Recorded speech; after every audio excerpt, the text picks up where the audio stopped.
I would like to show you that it is worth taking not only photos but also videos of cultural goods and cultural sites.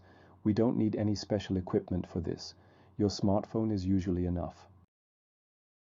Here is an excerpt from an 82-second video showing tomb number 6 in the archaeological park in Paphos, Cyprus.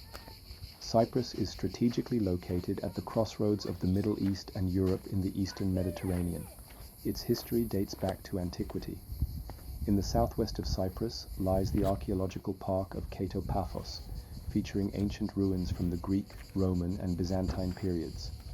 To the north, the adjacent tombs of the kings, or Nea Paphos, represent one of Cyprus's most important archaeological sites. These impressive shaft, chamber, and atrium tombs, carved into sandstone limestone, are UNESCO World Heritage Sites. Despite their name, these underground tombs are not the resting places of kings. Instead, they served as elaborate burial chambers for high-ranking officials and members of the aristocracy. Let's take a look at what we can easily realize today with this video, which was recorded with a regular smartphone. In this way, we are doing our part to digitize our cultural heritage and preserve it for the future. For example, we can use the freely available program J-Keyframer to automatically extract the individual images from the video that are relevant for further processing.